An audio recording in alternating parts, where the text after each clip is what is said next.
Good evening and welcome to tonight's romantic sleep story for grown-ups. Once upon a second chance.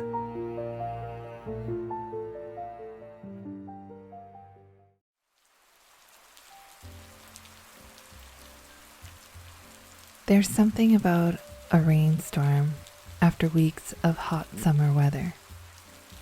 A sigh of relief, really, a moment of respite from the heat. The clouds overhead and the rain remind me of October, making me feel a bit gloomy. When it rains in summer, you suddenly miss the sunshine. But as I walked through my small town with my black umbrella in my hand, it felt kind of nice, like a breath of fresh air. I had a couple of weeks left to enjoy the summer before I returned to teaching in September. I came back to my small town to see my parents and my brother, who had just had his first son. I was an aunt. Holding my nephew for the first time was a wonderful feeling. Today was one of those days when everyone else had something to do, errands to run, and I was content to wander around the town on my own for a few hours. Like the rain-soaked day in the middle of summer, it was a break from my summer vacation home and a bit of time to myself. I thought it would be the perfect day to catch up with Chloe, a close friend I had known since high school. Despite the distance, we had always managed to keep in touch and made it a point to meet for coffee whenever I came back to town. Just before Chloe arrived at our meeting spot, I noticed a bus shelter with a poster for an upcoming local theater production. The ad was for a Pride and Prejudice play, with the tagline, "Misjudged characters and second chances at true love." I had always adored the book and had been thinking about seeing it before I left town. Chloe interrupted my thoughts as she came waving from across the street, having just been dropped off by a car. She ran toward me, eager to escape the rain. "Hey, over here," she called. After a long hug, we began walking to our destination together. "I've got to take you to this new bookstore in town," Chloe said as we strolled under our shared umbrella. "We can browse the store and check out the cozy cafe on the second level. What do you think?" "Yeah, for sure, no worries. I love bookstores anyway," I replied. I really did love the feel of a book and printed text, something old-fashioned and a nice break from the cell phone. Chloe knew this about me, and it was one of the many reasons we got along so well.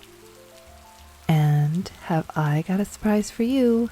She winked at me mischievously. "What is it?" I asked, slightly surprised. "I'll show you once we get there." As we made our way through the sea of umbrellas, the gentle pitter-patter on our umbrella accompanied our conversation. We finally arrived in front of a gorgeous bookstore, clearly a new addition to town, since I hadn't seen it the last time I had visited. Soft street lamps cast a gentle glow, their light reflecting off the wet pavement and mingling with the warmth from the bookstore. A tree by the entrance swayed gently in the breeze, its leaves whispering secrets of countless stories waiting within. As we stood there, momentarily entranced by the cozy, serene ambience, the world seemed to slow down, offering a perfect refuge from the rain. The tall building had 2 floors, radiating an antique allure with its deep, rich wood facade. It had sat neglected for years, an overlooked nook of Maple Lane, but now it had undergone a stunning transformation into a contemporary and delightful bookstore. At the front, expansive windows encased the warm, welcoming radiance of lights spilling onto the rain-soaked street. A variety of books filled the glass panels, forming an alluring exhibition that drew us indoors. Chloe ran to the doorway, which chimed gently as she held it open for me. I closed the rain-soaked umbrella and shook off the droplets before stepping inside. An umbrella bucket stood ready at the entrance, and I placed mine among a dozen other rain-drenched umbrellas.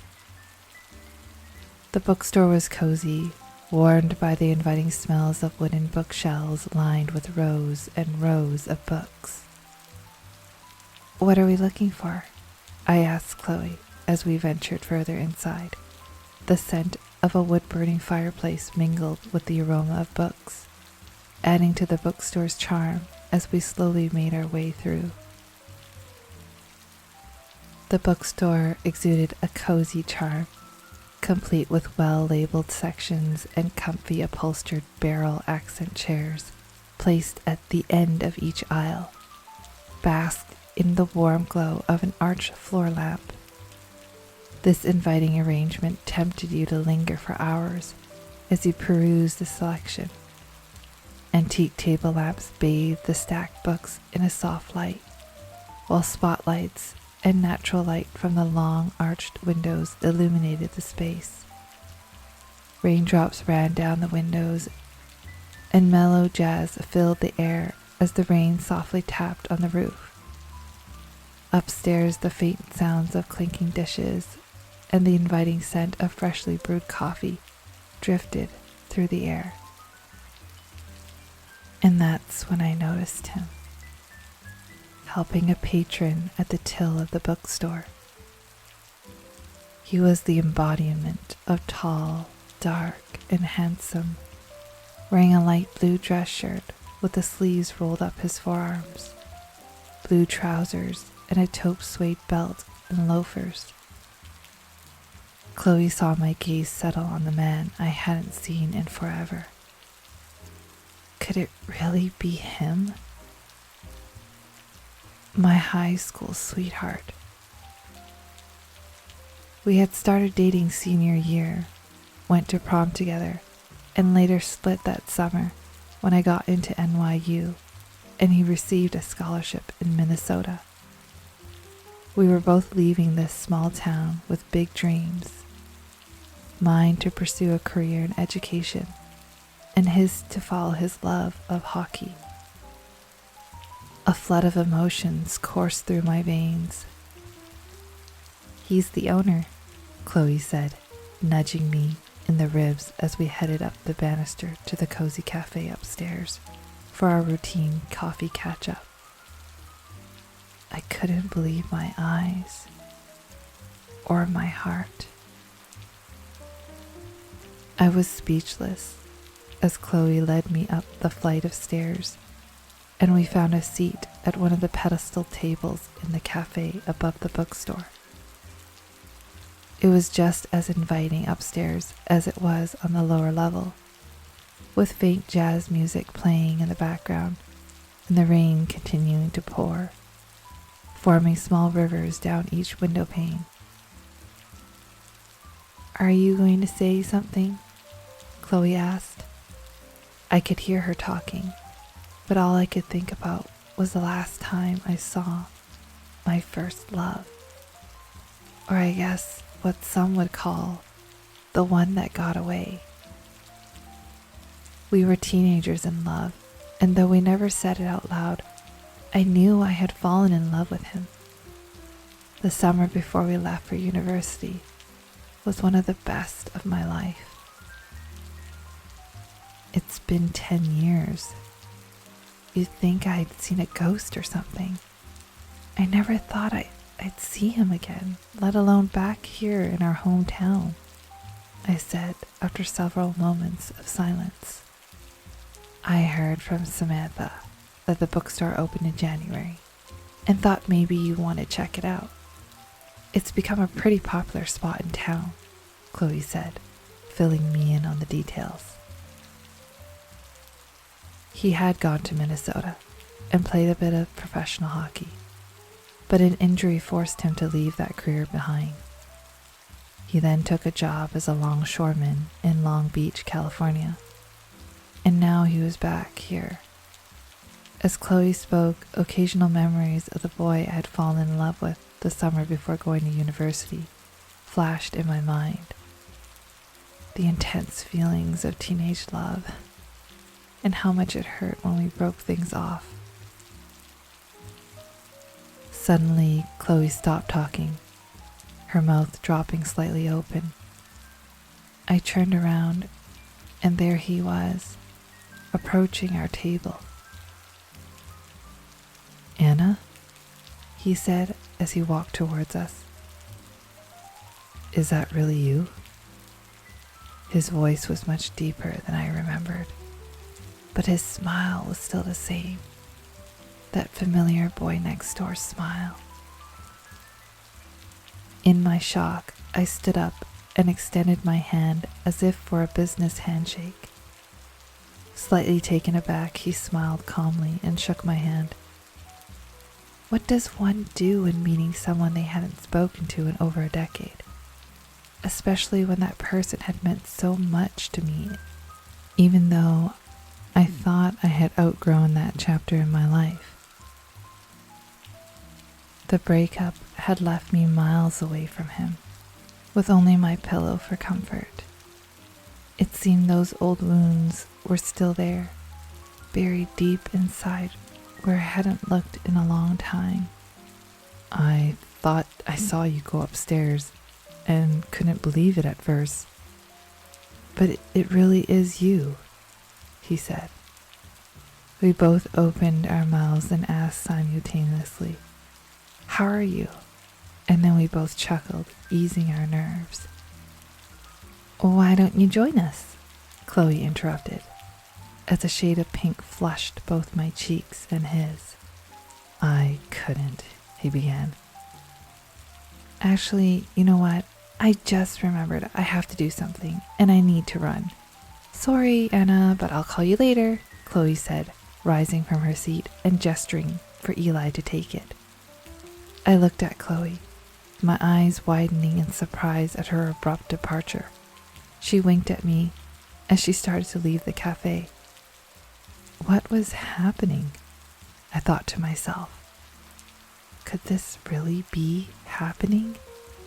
Eli ran his hands through his tousled hair, seemingly waiting for me to offer him the seat at the table, as if to reassure him that I did want to catch up with him as well.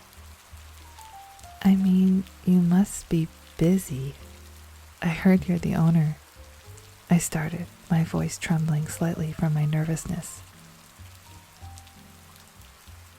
"I have a few minutes," he replied, his eyes softening as he looked at me. "You don't even have any coffee yet." He seemed a bit nervous as he sat down, then immediately stepped back up. "How do you take your coffee? 2 creams and 2 sugars? He asked, his voice gentle. "It's on the house," he added with a charming wink. Before I could reply, he left the table and moved behind the barista counter to prepare our drinks. As he worked, he glanced over at me occasionally, our eyes meeting in a series of electric moments that sent warmth rushing to my cheeks.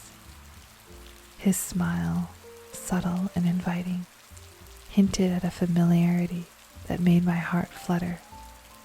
He turned back to the task at hand, but the connection lingered in the air between us. I couldn't believe he still recognized me. 10 years can really do a number on some people. But he was even dreamier than I had remembered. Upon closer observation, it appeared he may have broken his nose a few times, probably from his hockey days, but that only added to his rugged appeal. He sported a sexy stubble that emphasized his jawline, and his lips were the color of ripe strawberries in the middle of summer. His hair was thick, tousled and dark, almost black-brown. The way he styled it now matched an adventurous but sophisticated man My heart began racing as my eyes traced his facial profile. I couldn't believe I still felt butterflies for a man I hadn't seen in over a decade. Had I been harboring feelings that I had repressed? I had dated several men over the years, but Eli always held that special place as my first love. I wondered what he could be thinking now. He had recognized me and felt inclined to approach me, and now we were having coffee together. And he owned this bookstore/cafe. I could almost hear my heart beating as I waited for him to come back, my stomach churning like a mini roller coaster, not knowing what we would talk about or if I could even collect myself for a proper conversation. Eli approached the table with 2 cups of coffee and a smile on his face. I smiled back, but I couldn't hold his gaze for long. His blue-gray eyes were too overwhelming. He gently placed the cups on the table and offered me one with a beautiful heart-shaped design in the cream. "Thank you," I whispered. He sat down with his black coffee and was about to speak when I interrupted, trying to control my nerves. But as I opened my mouth, it suddenly felt dry, and all I could manage was a small smile. Inside, I felt a rush of panic. What was happening to me? "It's really good to see you," he said, meeting my gaze. For a moment, our eyes lingered in absolute silence, and even the noise of the rain outside and the buzz of the cafe seemed to be lost in that moment. "Yeah, I didn't know you had come back to town, let alone open this great bookshop and cafe. It all looks really good, and business seems to be going really well," I said, rushing through my words, but happy that I was keeping my composure and being coherent. "Yeah, I didn't expect to find myself back here either," he said. "Life has a funny way of taking you places." He took a sip of his coffee, and my thoughts wandered to the softness of his lips touching the rim of his cup. I swallowed hard, my mind drifting back to the last time we met.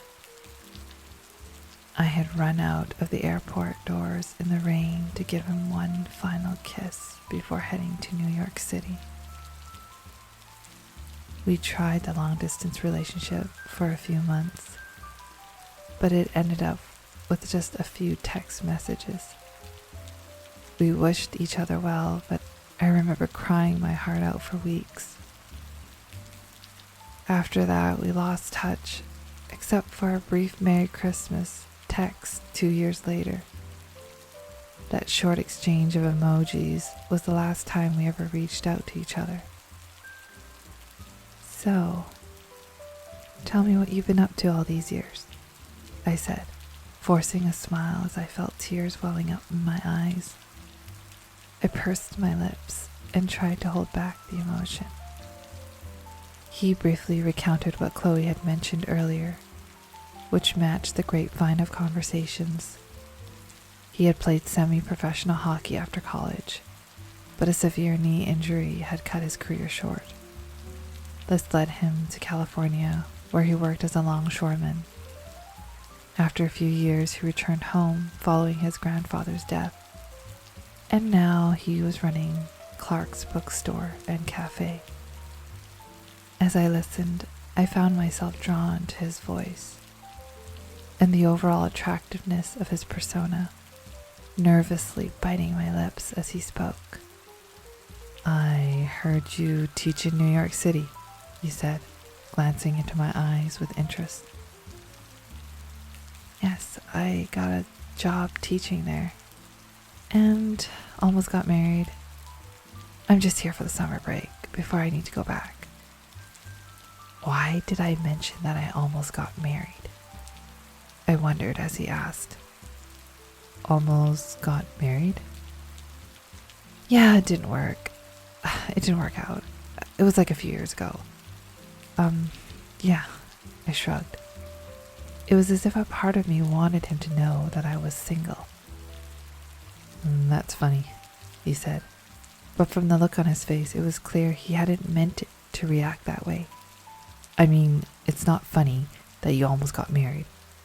It's just funny that I was in a similar situation a while back too, he added with a nervous chuckle. So Chloe had heard correctly, I noted to myself. What's New York like? He asked. I went there one Christmas for a brief vacation, but I didn't stay long, he said. At that moment, I wondered if that was why he had messaged me that year during Christmas. Had he come to New York to see me? I quickly pieced together the information in my mind. Oh, I said casually, tapping my finger to my lips as I contemplated what to say next. Yeah, it's great. I love New York. I began to briefly describe my life in New York City and how much I enjoyed teaching at the school where I worked. However, every time our eyes met, I seemed to lose focus on my own words and stories. Eli just looked at me and smiled, listening intently with no judgment and very few questions as I rambled on. You still do that thing with your finger when you're thinking, he said suddenly. Pardon me? I asked. It's just something I remember about you, he explained. You tap your mouth when you're thinking. It's cute. Our eyes met for a moment longer before I brushed off the moment with a smile, feeling my cheeks flush pink as I took another sip of my coffee and averted my gaze.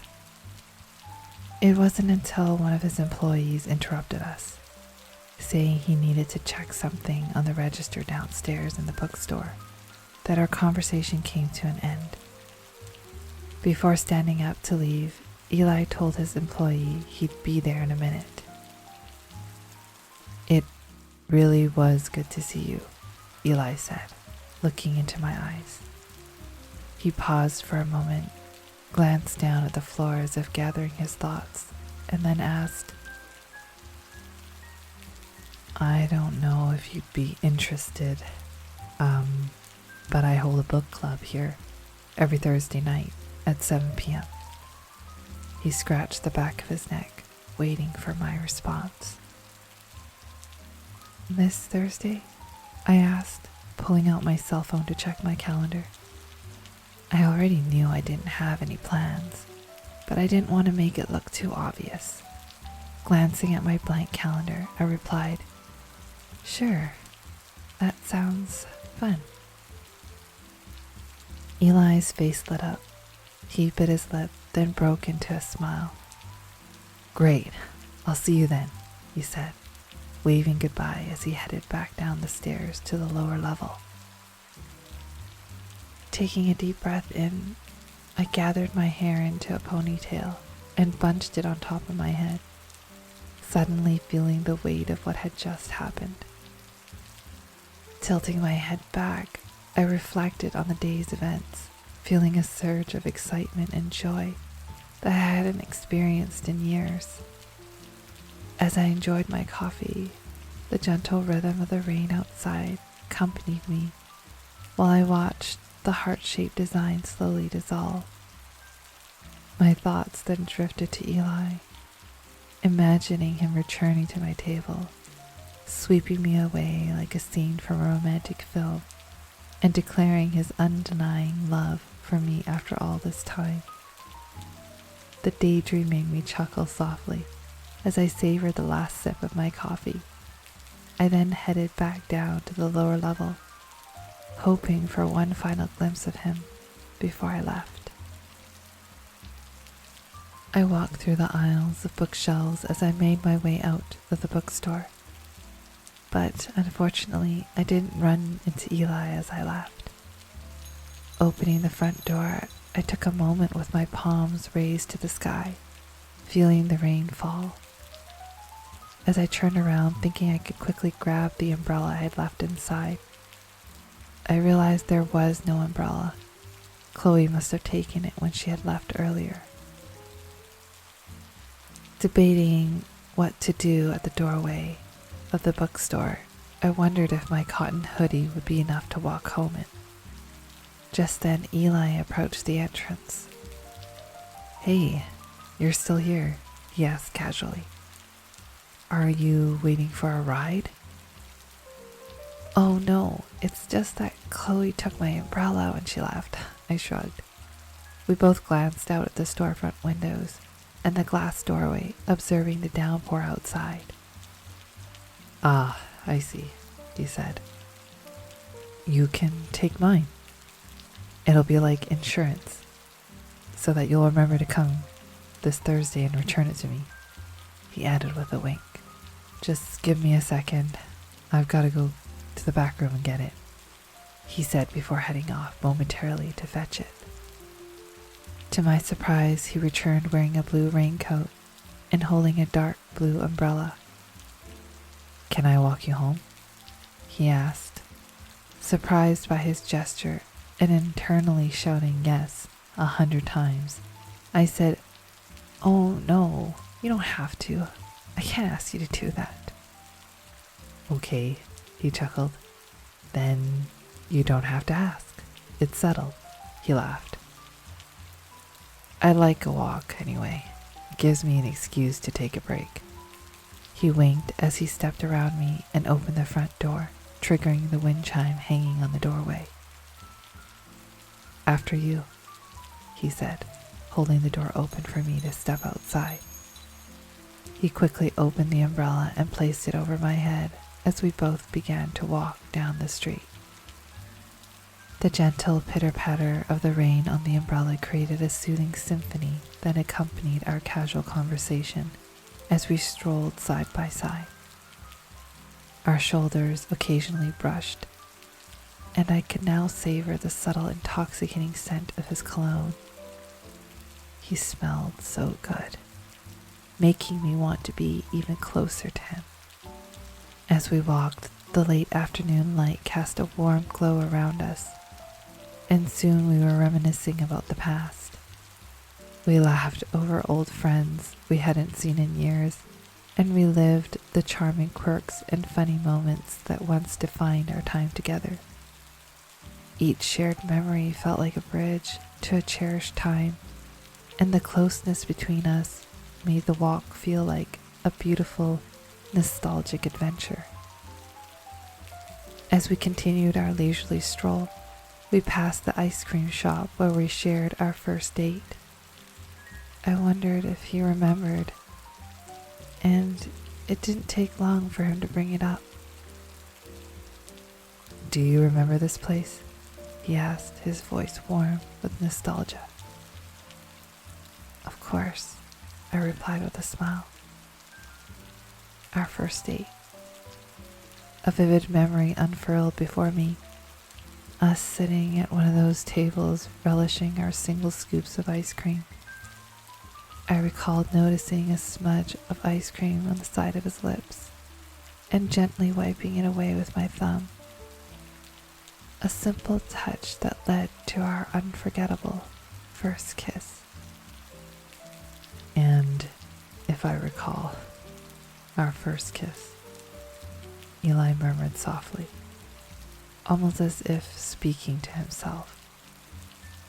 I heard him and chose to remain silent, only letting a tender smile spread across my face as I gazed out across the street. What were we doing? Where was this moment leading? Was he feeling the same flutter of emotions that I was? Or was I lost in my own daydreams, imagining a rekindled romance? The thought made my heart race as I walked beside him, savoring the closeness we once shared and hoping it might be rekindled. As we continued walking, the conversation shifted, and it felt like he was still the same guy from an old chapter in my life, yet somehow different. We had both grown and despite the time that had separated us, the connection lingered as if it were yesterday. I could sense moments that felt remarkably close to the past, yet there was a refreshing newness to the present. It was as if time had stood still, and although we had both changed, I still yearned to be close to him again.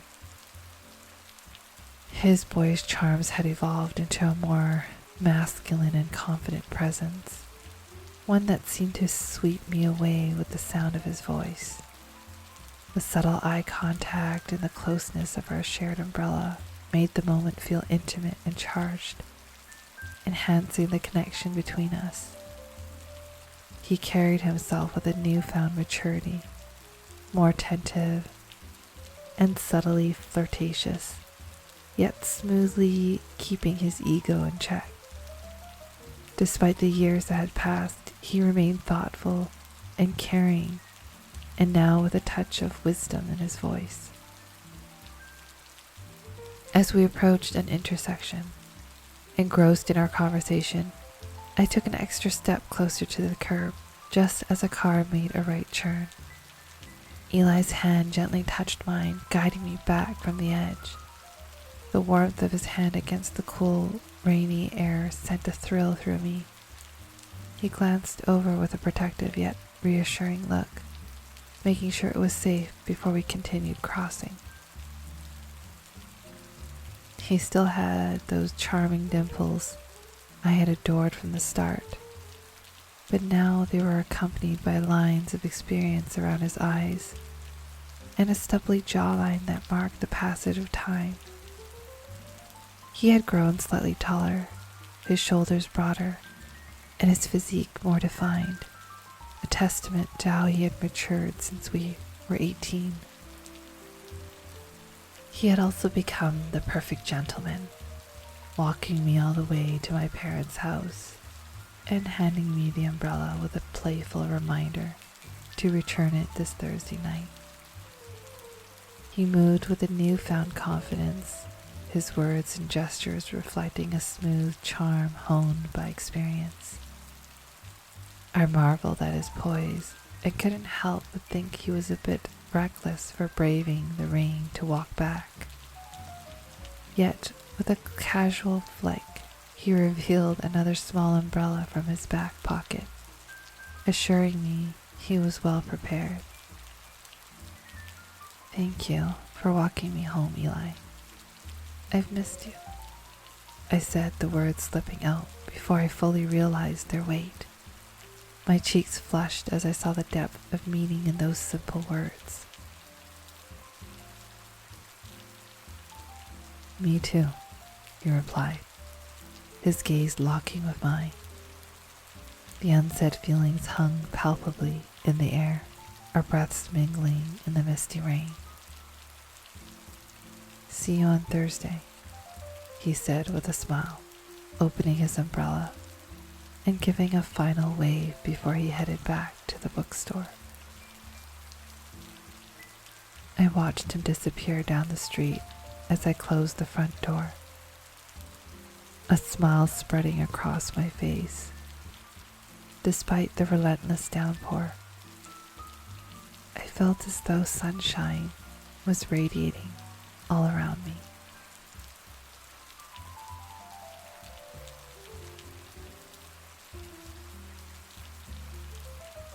Thursday night at 7 p.m.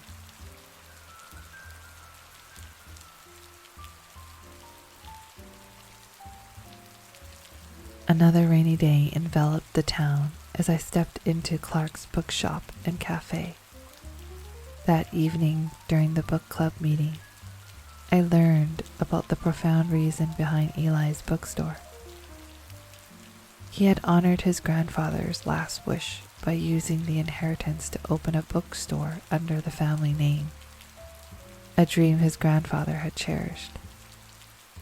Eli recounted how his grandfather had always maintained a library at home, where they would spend countless hours immersed in books. His grandfather had often joked about opening a bookstore one day, and his will made that dream a reality. He had purchased the building and left it to Eli to fulfill one of his bucket list items. Although hockey had once been central to Eli's life, a career-ending injury led him to discover new passions. Embracing the opportunity to fulfill his grandfather's dream, Eli found fulfillment in running the flourishing bookstore.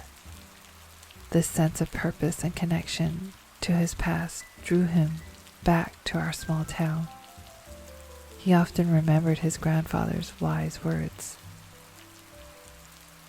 When life offers you a second chance, you ought to take it. Living out his grandfather's dream was Eli's own second chance. Even though one door had closed for him, another had opened, allowing him to honor his grandfather's values and wishes while forging a new path for himself. He always saw the light, you know. He used to say that life is like a book. If you don't like the chapter you're in, there's always the next one to look forward to, Eli said, laughing as he reminisced. Every time he'd finish reading a story to me, he'd remind me of that. He was like my second dad, Eli added, looking at me and finding comfort in sharing his thoughts. I found his dedication to fulfilling his grandfather's wishes endearing and noble. It seemed to deepen my feelings for him and highlight how much he had grown over the past 10 years without me. Earlier, during the book club meeting, I had noticed the admiring glances and subtle swoons of other women as they sought Eli's attention. It stirred a mix of pride and possessiveness within me. Pride at how others saw the man I had always admired, and possessiveness that made me value even more the connection we were rediscovering. As the rain poured and streamed down the arch window panes, casting a soft glow from the lantern light outside, the bookstore was bathed in a warm, intimate light. With all the employees gone, it was just the two of us. We settled by the fireplace at the back of the store, enjoying Chinese takeout and losing ourselves in conversation for hours. At one point, he gently brushed my hair away from my face as I ate noodles from the box, ensuring that my hair stayed clear of my food. In turn, I reached out to wipe a smudge from the corner of his mouth, taking the chance to express my growing attraction and affection. My heart felt that the connection between us was deepening, and every gesture seemed to confirm it. Eli made us another cup of coffee as we settled by the fireplace, diving into conversations about the book club and revealing the details of our lives over the past decade. We shared personal stories, laughed about our past misadventures, and savored the ease of our connection, each moment strengthening our bond. The gentle jazz music playing in the bookstore wove seamlessly into our evening, creating a romantic backdrop for our conversation. Caught up in the enchantment of the moment, Eli suddenly asked if I'd share a dance with him. My heart fluttered at the unexpected invitation. I nodded, feeling a rush of warmth and anticipation. As we stood on the rug in front of the fireplace, Eli drew me close, our hands clasped on one side, while his other hand rested tenderly on my back, and I placed my free hand on his shoulder. We swayed together in perfect harmony to the soft strains of music. the flickering light of the fireplace casting a warm glow around us. The intimacy of the dance, combined with our rhythmic embrace, made the moment feel timeless and deeply romantic as our cheeks brushed gently against each other. Being so close to him, with his scent lingering with every breath I took, I could feel myself yearning for more. I wanted his hands to do more than just hold me while we danced. I gripped his shoulder slightly tighter, resisting my own temptation to pull him in for a kiss. For a while, we tried to continue with small talk, but gradually we found ourselves gazing at each other, the glow of the fireplace highlighting our features. Eli then broke the silence, saying, "I wish we had tried harder to keep in touch back then." I took a deep breath, gazing into the warmth of his eyes as we stood in front of the fireplace. With a sigh, I replied, "It would have been hard. So much has happened, and we wouldn't be who we are today without those experiences. I don't blame us. We were young and had dreams we wanted to chase in different directions," I said, trying to be rational, though my heart was pounding in my chest and I felt a deep yearning to kiss him. Eli shifted his gaze to meet mine, and I felt like he was reading my thoughts, causing me to look away and stare blankly into the fireplace. "I'm not sure if these last couple of days have been anything like they have been for me," he began. "I know we were young and in love," he continued, pausing as he gently turned my face toward him with his hand on my cheek. He inched closer, his thumb tracing the outline of my lips. My stomach flipped, and my nerves surged from the realization that he had been feeling the same emotions I had. It was as if our young love from years ago was rekindling right before our eyes. This time, I inched closer, rubbing my cheek against his and feeling the stubble along his jawline and his breath against my ear. I nudged his cheek, closed my eyes, and let our noses touch, encouraging him to take the chance.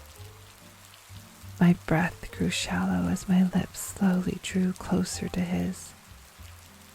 The romantic tension between us charged the air with an electric presence. As I leaned in, I felt his hand move to the back of my head, while his other hand gently wrapped around the small of my back. With both our eyes closed, we finally kissed. I felt the tension leave my body and melt into his arms, relishing his touch as I ran my hands through his tousled brown hair, pulling him closer to me. I savored the sensation of his breath against mine and the taste of his lips, feeling his stubble on my soft cheeks. As I drew him even closer, he began kissing my neck. His hands traced along my back, slowly climbing up my rib cage and inching closer to my chest. In the next moment, my hands were on his chest beneath his shirt, feeling the ripples of his abs and the smoothness of his pectorals. The next moment, we found ourselves on the carpet by the hearth, our shirts removed as we continued to undress each other. He grabbed pillows from the nearby sofa and placed them under my back. We gave in completely to our deepest desires, rekindling the passion that had burned so brightly years ago. he whispered into my ear, telling me how beautiful I still was and how much he had wanted me. I nibbled his earlobe and whispered back, expressing how much I wanted him too. With the rain pouring relentlessly outside and the warmth and glow of the hearth surrounding us, it became the most enchanting and intimate moments I had ever experienced.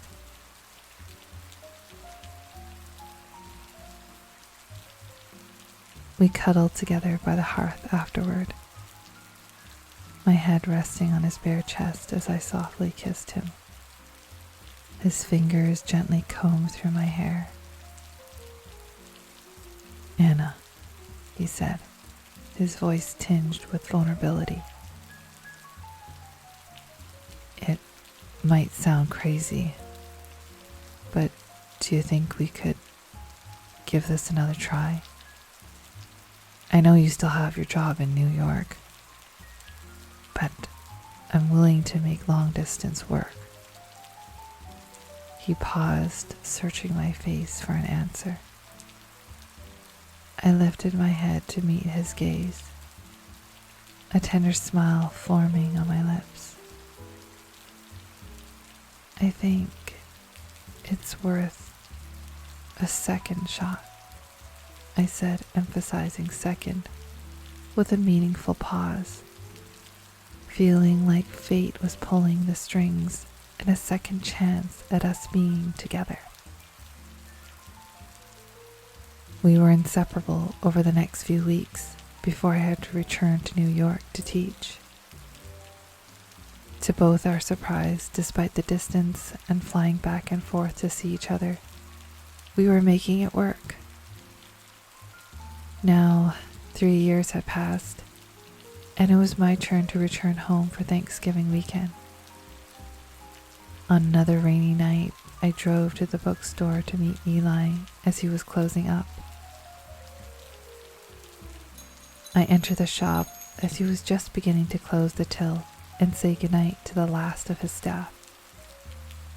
Seeing me by the door, he ran toward me, spinning me into a big hug. We kissed affectionately, savoring the reunion after our last visit. As our lips parted, he looked into my eyes and said, I know I say this every time, but I've missed you so much." I smiled, gazing into his eyes, and kissed him deeply. "Let's go back to your place," I suggested. "Just a second," he replied, taking my hand and leading me toward the hearth at the end of the bookstore. "I want to give you something before we go." The fireplace cast a warm glow as Eli gestured for me to sit on the sofa in front of it and left me for a moment. When he returned, he held a book with a smile. "It's one of your favorites," he said, sitting down beside me and presenting a beautifully crafted copy of Pride and Prejudice. The emerald green cover displayed a stunning blend of golden foil and intricate floral designs, with vines and roses elegantly framing the title. The edges of the pages were gilded with a refined gold finish. A golden ribbon, slightly pulled upwards from beneath the cover, had a small arrow drawn by Eli, inviting me to pull it and reveal what lay inside. As I tugged on the golden ribbon and opened the book, I found a neatly folded origami heart attached to the end of the string. Eli's voice dropped to a whisper as he said, "Open it." I gently unfolded the paper heart and discovered a delicate white gold ring with a 1-carat princess cut diamond tied to the ribbon. Written on the heart in Eli's handwriting were the words, "Anna, will you marry me?" I gasped at the sight of the ring, and now my direction fell to Eli as he prepared to go on one knee, his hand trembling slightly as he carefully untied the ribbon from the diamond ring. His voice was shaky, but it sounded rehearsed, like he'd said it 1,000 times in preparation for this moment. "Anna, I can't express how grateful I am to have been given a second chance with you. You are my first love, and now, with all my heart, I'm asking if you'll be my forever love." His eyes, filled with sincerity and hope, searched mine as he waited for my response. Tears welled up in my eyes, and as I nodded, I closed the book and laid it on my lap. I extended my left hand, resting it on the book's cover, and he gently slipped the ring onto my finger. Leaning in, I whispered into his ear, 1,000 times, yes.